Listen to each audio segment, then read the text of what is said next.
My name is Nikita Banks, and welcome to another episode of Black in Therapy. Black in Therapy is a podcast where we discuss the unique issues people of color face when dealing with mental health issues and mental health diagnosis. You can follow us on Twitter, Instagram, and Facebook at Black in Therapy.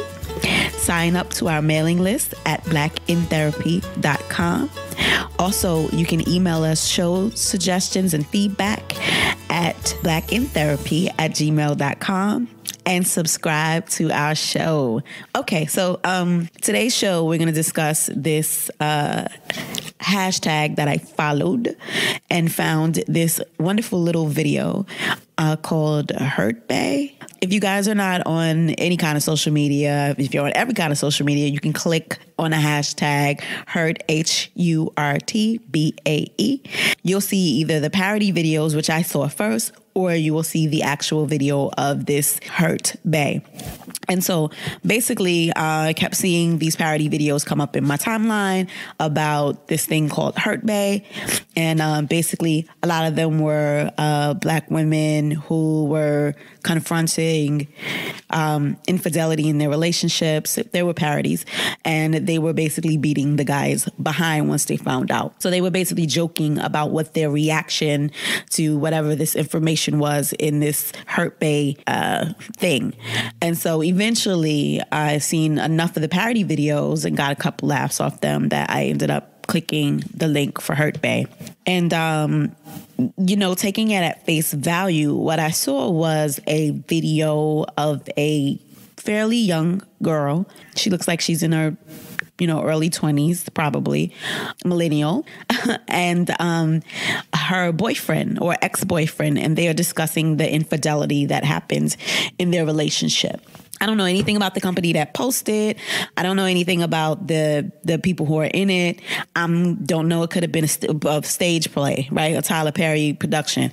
But I'm just going to take it at face value because to me, what was important in it was not so much whether it was real or not real or why they were actually doing it. For me, what was important was the content, not really the context. I'm going to take a break right now, and I'm going to kind of let you guys listen to Hurt Bay, and we'll be right back to tell you why I think it's important and what I think you should take away from it. And definitely if you have young girls or you lead classroom discussions with girls, it's something that you can definitely use as a teaching tool to discuss relationships with them. Be right back.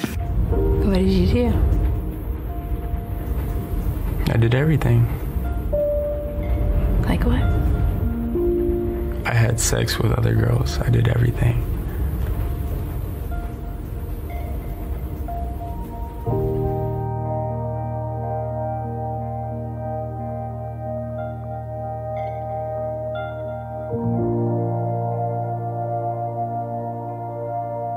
We met in school, we met in college, we met in class, and you really didn't like me. No, I didn't like you at first. A couple years later, we moved into like the same apartment complex, and the first day we both moved there, we met on the elevator again. It was like a reunion. And then you offered to bring my groceries upstairs. And we spent a lot of time together. Like every day. I would say that you were my best friend. Yeah, me too.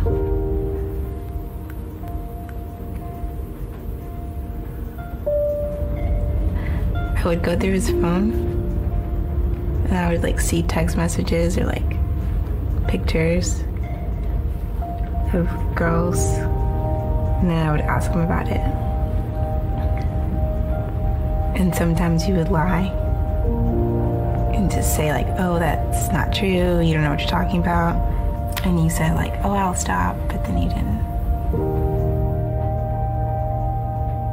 One time I went to his room and he had someone else in his room and he told me to leave. And I went back to my room and I just cried the whole night.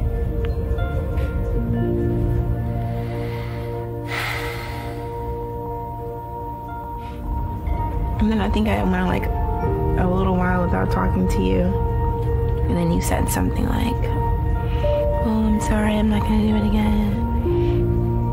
There was kind of a point where things weren't the same. What do you mean? Just like you would always go through my phone or my computer. Yeah, I didn't trust you.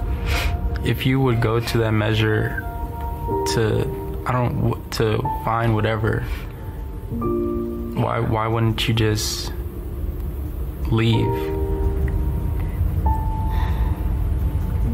I don't know. I think I was like stupid.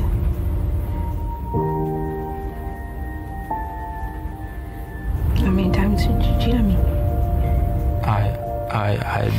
I don't know. If you had to say. I wasn't counting.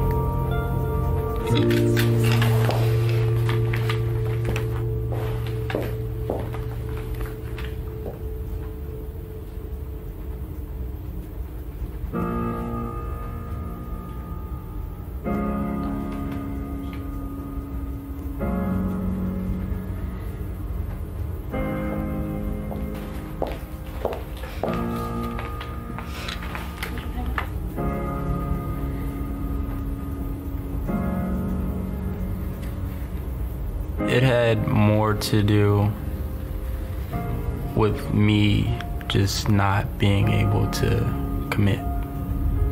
Why not? Because I didn't, at the time, I didn't want to.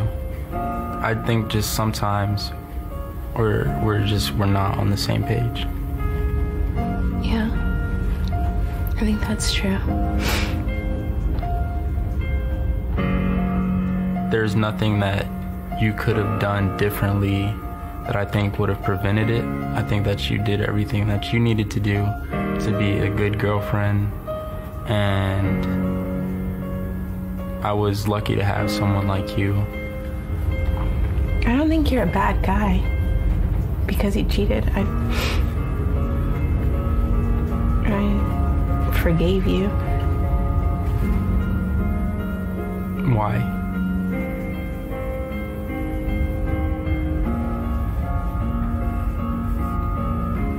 Because you're my best friend.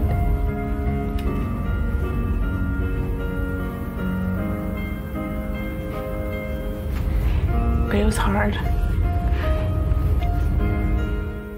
I think we're like in the first stage of moving on. Yeah. I think we both kind of accepted for the first time that it's really over.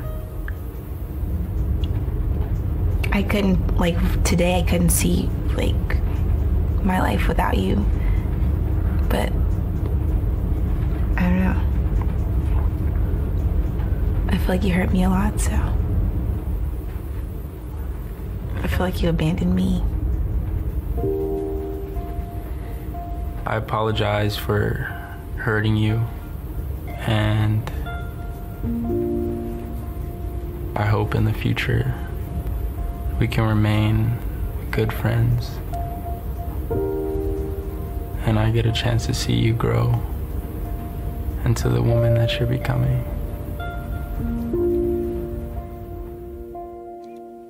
And we're back. The thing that struck me the most about the video was that the title of the video was called Broken. It seemed to me, obviously, that there was only one person in the video who was actually broken, and that was the young woman who was in the video. Eventually, I saw some other posts where the guy said he made her, and there were a lot of negative comments about the video. But I think it's valuable to use it as a teaching point. And I think that for a lot of us as parents, when we're looking to engage in conversations about relationships with our teenagers, is really difficult to do. And so kind of keeping yourself aware of what's going on social media and kind of using those things to be a teaching tool is important. Back in the day when I was in high school or whatever, it was easier for us to kind of engage in these conversations because there were must-see TV, and there was the Cosby Show or Different World or Different Strokes, or I'm I'm old. I'm sorry. But there were like, shows that talked about social issues. And that was really where we got our social mores or social norms or plays. And we were able to kind of see how, the art reflected the things that were going on in our life and vice versa.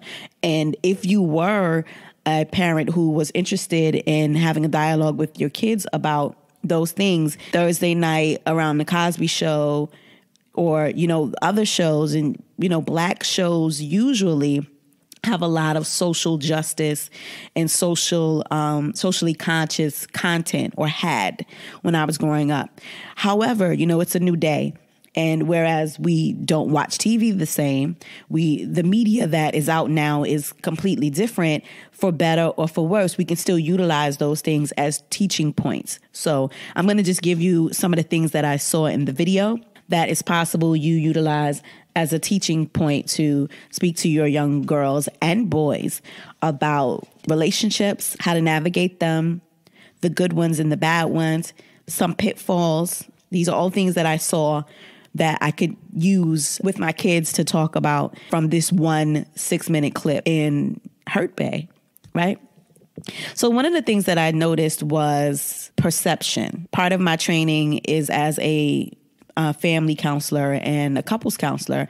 And, there's this concept in couples counseling that one person is the pursuer and another person is a distancer, which means that there's one person trying to keep the relationship going and keep the fires going. And there's one person who's just not interested in engaging. And it's pretty obvious from watching the video that she was still in this emotional place and he was extremely emotionally distant and emotionally detached from the situation. So you can tell that even in his language, he would say stuff like, this was the past tense and we're moving on. And I'm glad that we're in the stage where we're moving past this relationship. And she was stating things in the present. You are my best friend. I can't imagine life without you, or you not being in my life. And those were kind of things that she said in the video. And one important thing to bring up when you bring up this teaching tool, like I said, it could be for teenagers. It could also be for your girlfriends, because I see these patterns in the lives of my friends. I see these patterns in the lives of the couples, is that usually in a relationship, one person is a little bit more invested than the other. And so it seems to me she was more invested in it than he was. So to kind of like note those patterns is a thing. Second thing that became very obvious to me was that she seemed very insecure. Body language is extremely important, and you can look at their language that they were speaking with the unspoken word throughout the video. She was crying. There wasn't a lot of eye contact for either one of them, but she would look him in the eye. A lot of the time he was looking down. You can tell that there was some shame that this young man seemed to have felt about what was going on, but it seemed obvious that he was not as engaged in this conversation or this closure that women seem to need at the end of a relationship. And so I'm not sure what the goal of this conversation was, if she really just needed to know what he did or what he did. Like, I don't know who set this whole thing up, but it seemed like she was surprised by some of these things, even though she shouldn't have been surprised. Like, she seemed like she was surprised that he had sex with other women, even though she caught him with another woman and he made her leave, but didn't make the other woman leave. Like, I just didn't really understand some of them. And the fact that she kept crying, throughout the whole thing, it was evident that she still had feelings for this guy and he didn't seem to return them. Another thing is that he didn't seem to be able to take responsibility for his part in it, in a way. Right? I don't want to be beating up on this guy. I don't think that he's a bad guy. I think that in your 20s and when you're dating people in college, you should not be exclusive. I think that you should be able to date multiple people to get to know yourself and to get to know what you're going into. But if you do commit to a relationship because you actually want to be in a relationship and you think that you're going to be a good boyfriend or girlfriend. And he made it very clear that he wasn't interested in committing because he wasn't interested in committing. Not that she was a bad person or that she was a bad girlfriend or that there was anything that she did wrong. I think that that's a positive thing that he actually was able to tell her that, you know what, this was a failure on my behalf, that I wasn't able to make this work because I didn't want to. A lot of men don't say that. So I think that, you know, that was probably the most honest thing that he said in this. And also that he told her, listen, I'm glad that we're moving on, because that means that he wants to move on and that he was no longer engaging in this relationship. It seems like she was still kind of lingering and thinking that they were going to have something. And he told her explicitly, I think that we're at a point where we're starting to move on, and I'm glad. That means, chick, move on, because you need to be moving on. So there was that. But even when he said that, her reply was, I don't want to be without you. I can't imagine my life without you. We're best friends. The teaching point that I want you guys to really start to think about with your daughters and your sons is, how do you define friendship? What is a good friend to you? Because I don't find that having a male or female who lies to me all the time, who doesn't tell me the truth, who says things only to protect themselves and not protect me, makes them a good friend. I don't think that you would do that. I don't think that you would stand a friend up. I don't think that you would not tell them the truth about something benign. I don't think that you would even think twice of saying, hey, you know what, someone else is coming over tonight. Or I'm hanging out with my other friend tonight, if they're just a friend. So that discussion around friendship, character, and values has to happen early with our girls. And I think that, and our boys, but boys are different. Boys compartmentalize a lot easier than girls do.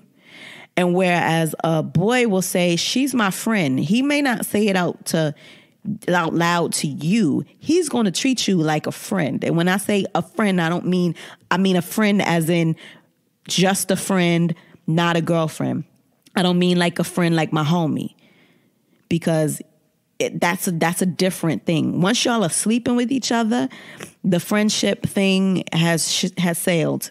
And so it creates this line of ambiguity that girls tend to blur a lot more than boys, because boys says, I'm sleeping with you, but I'm not in a relationship with you. And we say to ourselves, oh, I'm sleeping with him, this must be a relationship. Not so fast, sister. Slow down, pump your brakes.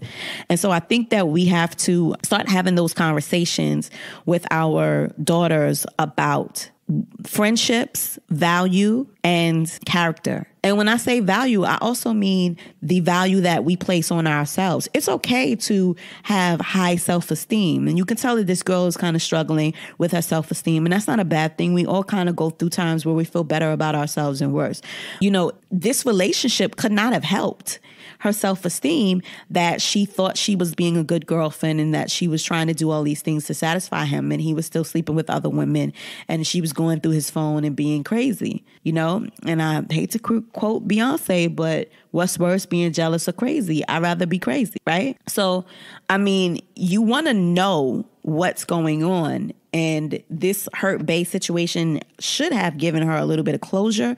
But like most women, I think it just probably just opened up a Pandora's box, and she probably had 1,005 more questions. And that's another thing too. Believe your man when what he says matches what he does. This man told her, I didn't want to be in a relationship. I don't want to continue being in a relationship. I want to be friends. But the thing that he said that was damaging was that he wanted to have access to her. I want to see who you're going to become in the future and who you grow into. Bro, that ain't none of your business. If we're not together, and if the way I define friendship is somebody who is kind and concerned for me and puts my well-being first, not ahead of his, but first, and makes me a priority, if those things makes me a good friend, they'll make you an excellent boyfriend. But if you're not able to do those things, we can't be friends. What do you need access to my life for? Women give men access. We give them that room, that you leave that crack in the door open for them to send that hey babe text and hey big head and just thinking about you. Nah, bruh. Block them, delete it, move on. Now, if the universe brings him back into your life, or y'all meet up at that 10-year anniversary, or, something else happens, that's fine. But we have to start teaching ourselves and our daughters about closing the door on it and actually leaving it closed, because that also is something that can be damaging to us, because a lot of us be like, oh, I was in a back and forth relationship. It was on and off. No. Make it on or off, but it's not going to keep being on and off. And a lot of us do that because we vacillate between the actual reality of the hurt and pain in the relationship and the damage. And I think for women, that's easier for us to do. We forget things easy. I think it goes back to our biology and childbirth and the fact that, once you get to the point where you have a child, it's a very difficult thing and it's laborious and it hurts and the pain is undescribable. And I swear that I don't remember it. As a mother who had a child, I don't even remember that pain. And I think most women don't remember that kind of pain, because if you did, you probably wouldn't have another kid again. And so I think that same mechanism in our brain goes off sometimes when our man does something incredibly hurtful, and that it becomes a part of that unspoken memory. But the problem with it is that we hold it in our trauma memory. There's an actual conscious memory and there's an unconscious memory. And that trauma memory gets triggered every single time that something similar to that happens again. And so that trauma memory is our, extra spidey senses that kicks up whenever somebody else does something that almost feels like something that a previous, partner did that was hurtful and harmful to us. And so until you face it and reconcile it and deal with it, it keeps replicating itself in other relationships that you have. So these are things that I just kind of wanted to point out from watching the video. Let me see if I missed anything. Oh, another thing, a part where I felt like he didn't take responsibility was when he put it on her with, why didn't she leave? Oh, if you felt like I was cheating and you had to go through my phone, why? You should have just left. That's common for men to say when they don't want to take responsibility for their actions. And the job of a man in a relationship is to provide us with security. And while that may mean physical, that may mean financial, it definitely means emotional. And if he's doing things to constantly make you feel insecure, or doing things to constantly make you feel jealous, or doing things to constantly make you feel like you are less than or not good enough, this is not a good relationship. This is not a good situation. And this is something that you want to remove from your life. And so if you're dealing with someone who does these kinds of things, this is something that you need to think about and identify so that you can decide the best way to get on out of that situation. A lot of women allow ourselves to sit in a situation because it's better with the devil you know. And that's absolutely not true. A lot of times we sit in relationships because we don't have the faith and the belief that something better is out there for us and that we deserve it. So I think that these are all talking points that if you wanted to have a, lucid discussion with your daughter or niece or sons about these situations, from a male's perspective, I would speak to my son or, the boys in my life about responsibility, about the concept of security in a relationship and how important that is and how that is a man's main job when they're being in a relationship. Honesty. If you don't want to be in a relationship, it's okay to not be in a relationship. And you don't have to fall and be in a relationship because she assumes that you're in a relationship because you had sex. That's not okay for women to do, but we do it. Tell them to be clear about their intentions. And it's okay to be honest. And it's okay to be honest even when your honesty is not popular. So those are the things that I would tell my sons. And for my daughter, what I would tell her is that you deserve somebody who makes you feel secure. You deserve somebody who is able to be honest with you about their transgressions. I'm not so mad that he cheated, but I am a little upset at the fact that he did it repeatedly.